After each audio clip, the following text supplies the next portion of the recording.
Hi, everybody. This is Dan Wells. I write horror, fantasy, and science fiction, and I play a lot of games. Today, I want to talk about 5th edition Dungeons and Dragons. I grew up not playing Dungeons and Dragons. I was a Ninja Turtles guy, and so I played Ninja Turtles and all the Palladium books, Rifts, and that sort of thing. It wasn't actually until college when 3.5 came out that I got into D&D. Played a lot of 3, a lot of 3.5, a lot of 4, and wasn't until very recently, just last year, that I got into 5. It is, in my opinion, the best edition of Dungeons and Dragons that I have ever seen or played. Really, really love the way the game is set up, the way the game is designed. They've managed to simplify a lot of the really crunchy numbers stuff that was in 3, 5, and 4 without losing any of the flavor. The game plays really fast and does a great job. So let's take a look at it. Let's go to that.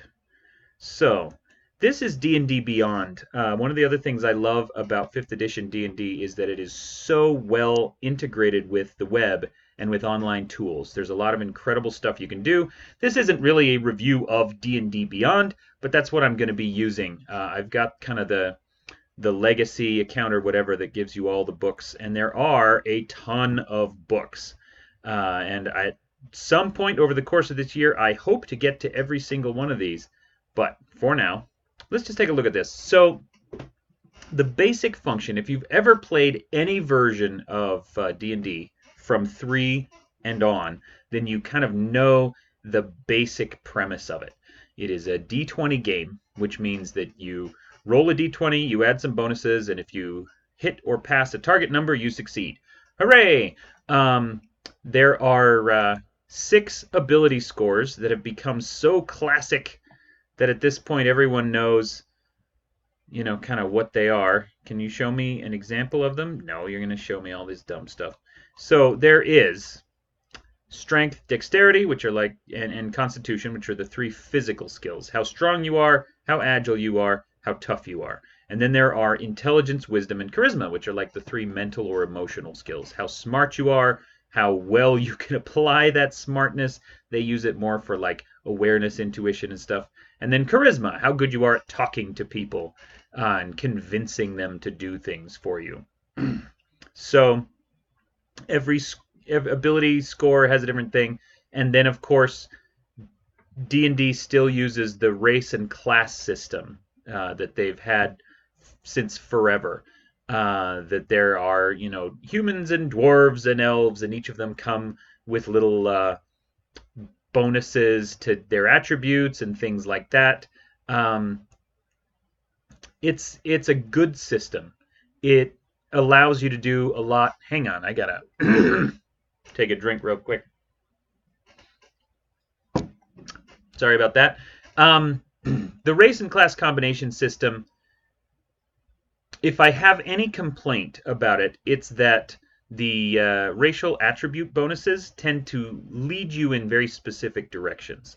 That if you want to be, excuse me, if you want to be a class that requires high strength, then you kind of need to play a race that has high strength. You don't need to, but you will tend to do that anyway.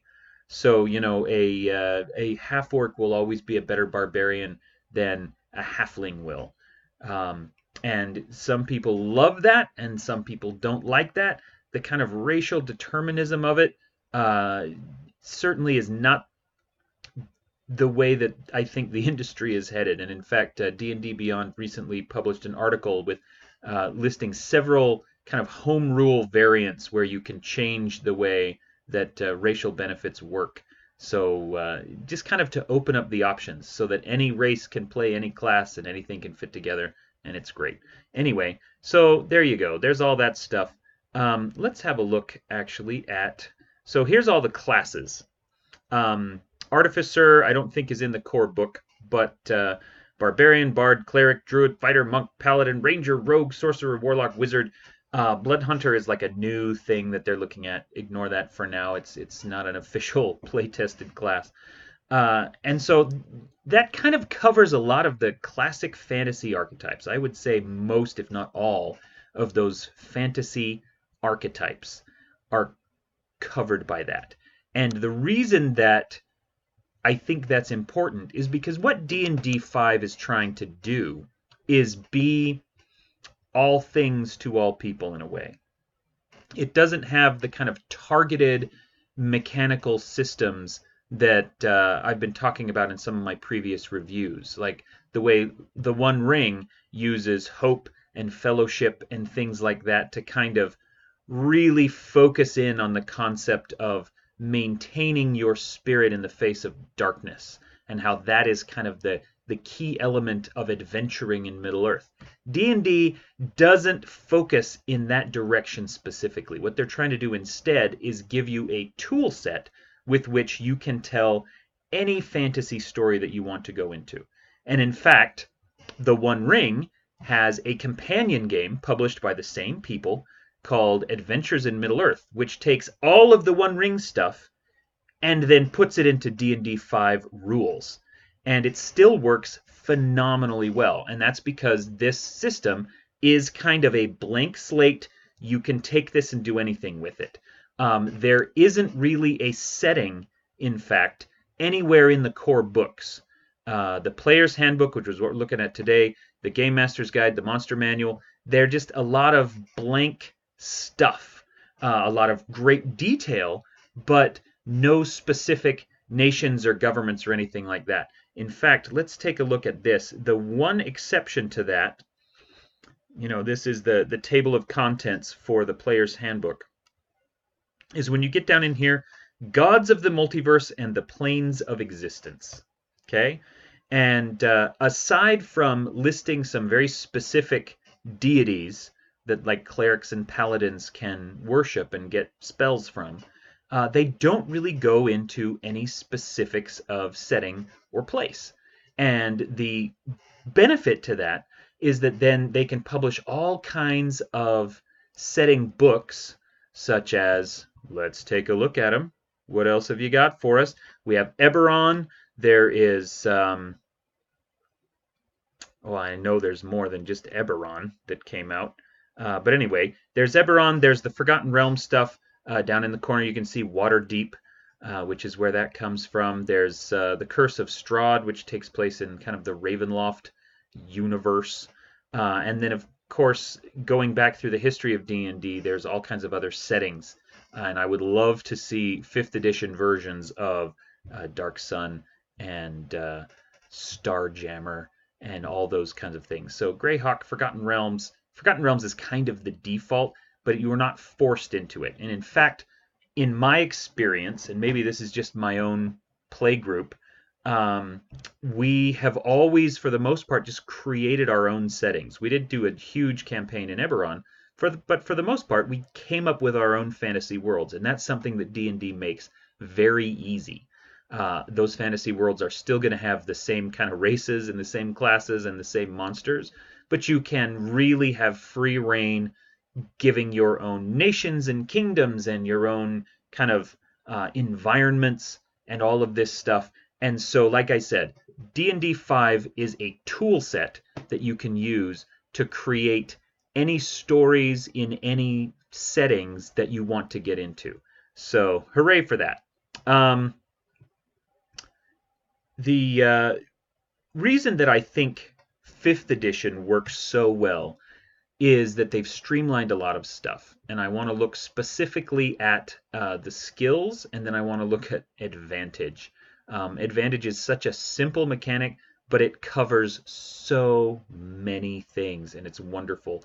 So can we get a really quick listing of the skills somewhere, or am I going to have to go to a character sheet? You know what? I'm just going to go to a character sheet. So in the campaign that I run, Typecast RPG, which you can watch here on Twitch Tuesday nights, we had, here we go. One of my friends from out of town was in town last night, and one of my regular players was gone. So I came in, I whipped up a character really quick. So this is Ragnar Frostbeard. He's the dwarf that is my friend's character that he played for the night. And so these are the skills. And you can see that list from acrobatics to survival, that is the full list. Those are all the skills that the game has. There we go. And they are linked to an attribute, each one. And so if you're very good at charisma, you will be good at intimidation. If you're very good at intelligence, you'll be slightly better at investigation. This character was not super bright, and so the intelligence skills he was really low on. But on the other hand, he was really great at dexterity, and so his acrobatics was high and things like that. Okay. Then there's also, this game has something called proficiency, which is a nice little streamlined way of saying, you know, every character has a proficiency bonus. Where's that? Right there. Bing. And so if you have a proficiency bonus, and if you are proficient in a skill, then you get an extra bonus in the skill. His strength bonus here is a +3. That might be behind my photo. And so his athletics as a strength skill would normally be a +3, but he is proficient in it, so it's a 6. And so it's a really quick, slick, fast playing system of saying, well, here's what your skills are. You don't have to bother putting ranks into them. You just either are proficient or you're not, and boom, there you go. Now you know exactly how good you are at whatever you're trying to do. And then on top of that, you get what's called advantage. Advantage is a fantastic tool that, as a game master, I almost feel like I'm cheating when I'm using advantage or disadvantage. Now, at the beginning of the review, when I talked about the D20 system, that's what it is. You roll a D20, say you're trying to do an athletics check here. You roll a D20, you add 6 to it, and if you beat whatever target number the game master has assigned to it, then you succeed. Good job.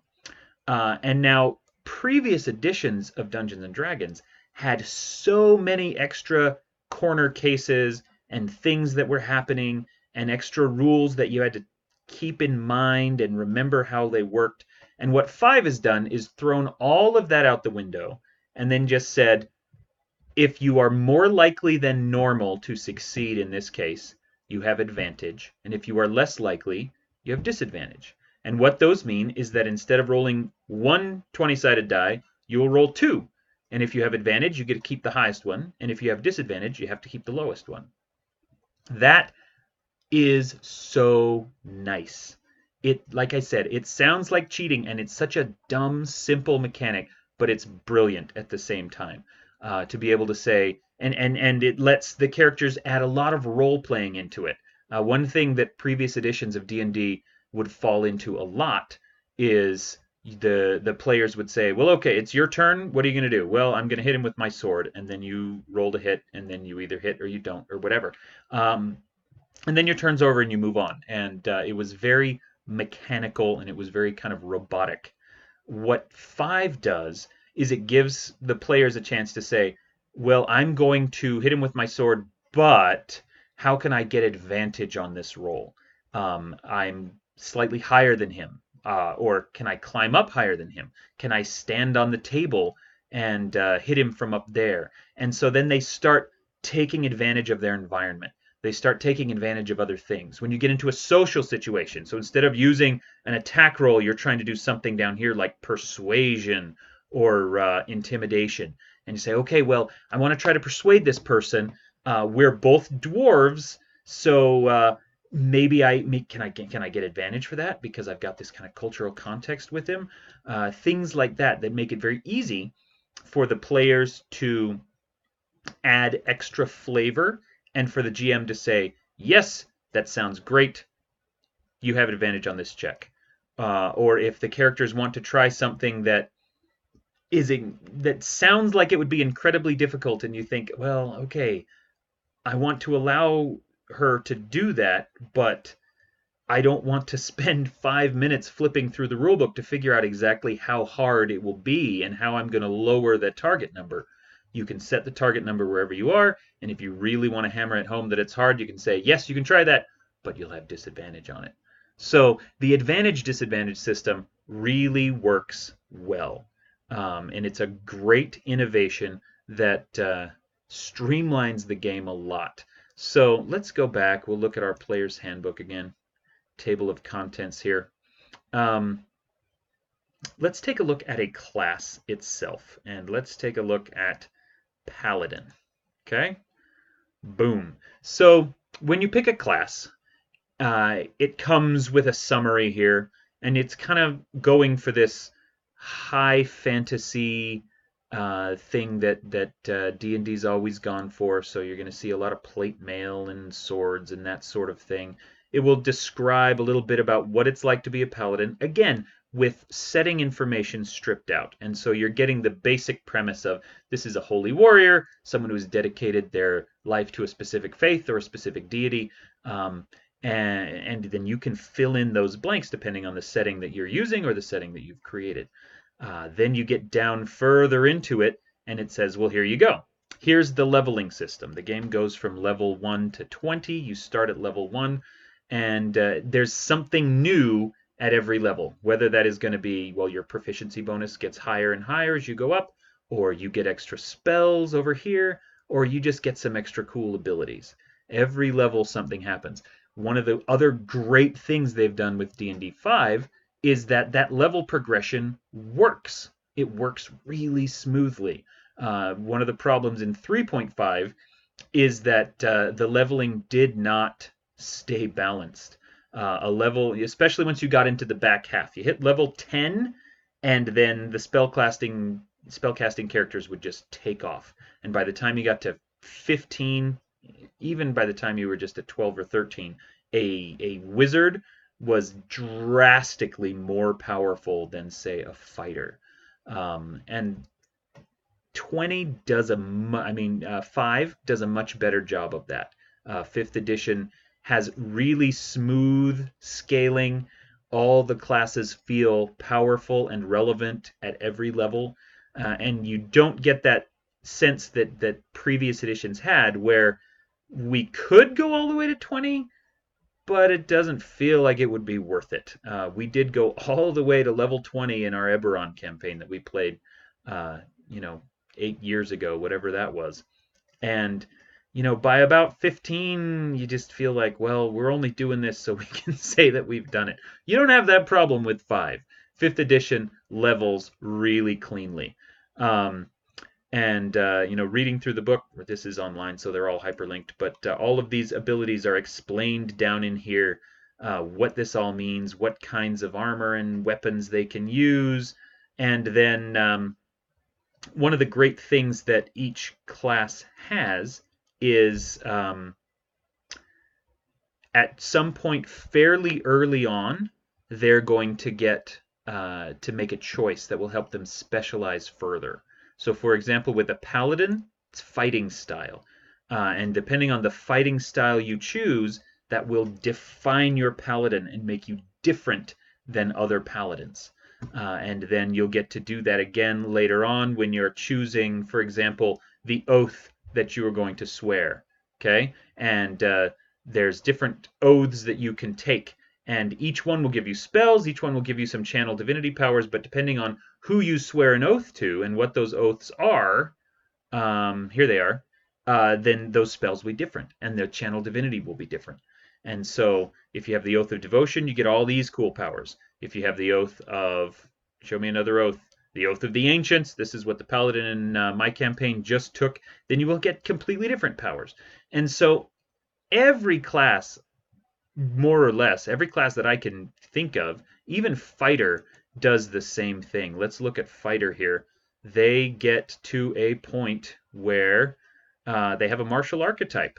And so even the Fighter, which is kind of just the basic hit guys with a sword kind of a class, they still have the chance to really define themselves in different ways, whether they're going to be a champion or a battle master or a something else. What's next? Battlemaster has a bunch of cool maneuvers they can do. Eldritch Knight. So there's a lot of options, a lot of customization options. It does end up being a combat-heavy focus for a rule set. It doesn't, but that doesn't exclude you from doing other stuff. You can still do lots of social things. Their social system is it's the same basic check your skills, roll your thing, you're good to go. And so it works really well.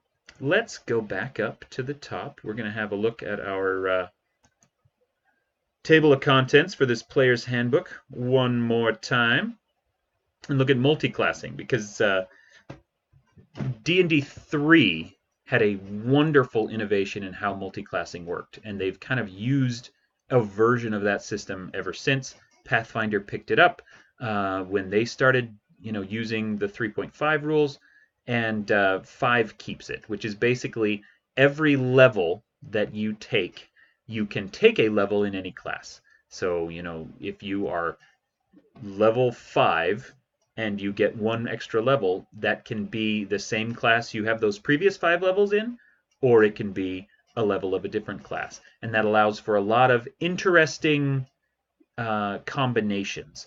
The previous editions have had a lot of, I can't remember what they used to call them, the special classes, where you had to have a few levels of rogue and a few levels of wizard, and then you could be the special rogue wizard class, prestige class. That's what they call them, a prestige class. 5 cuts all of that out, which means that they are a lot less susceptible to power creep as they publish new books.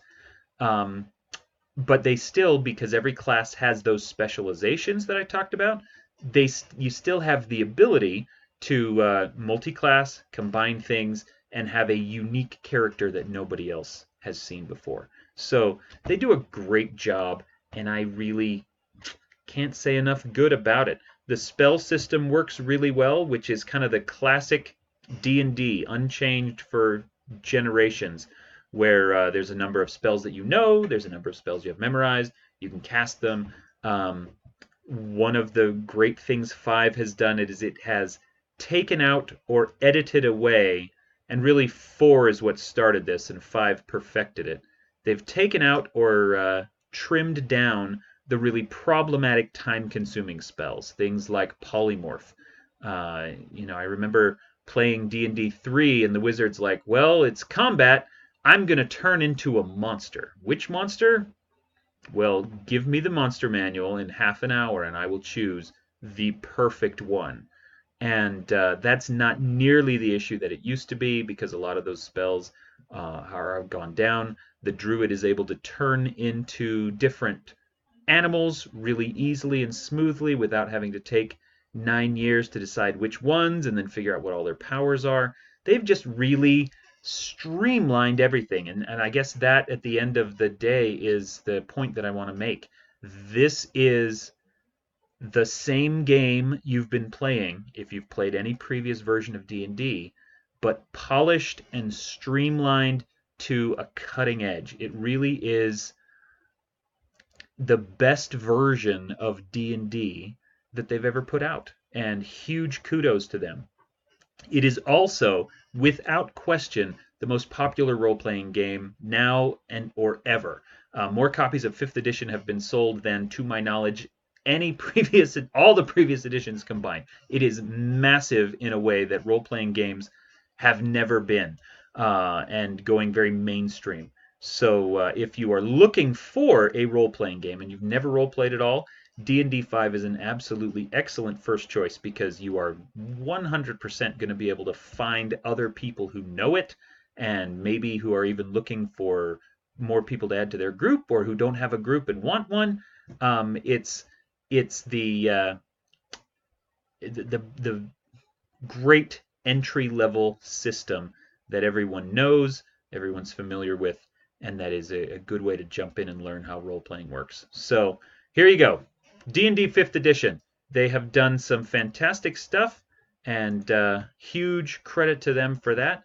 So thank you for watching this review, and I hope that it has inspired you to give this game a try. If you've never played D&D before, this is a wonderful addition to jump in. If you've played other games and you think that D&D is kind of the Monopoly grandma's closet version, and you want to play something cooler, give 5th edition a try, because it's a lot better and a lot more agile and a lot more powerful of a system than you think it is. So good job. Thank you very much for joining me, and I will see you later.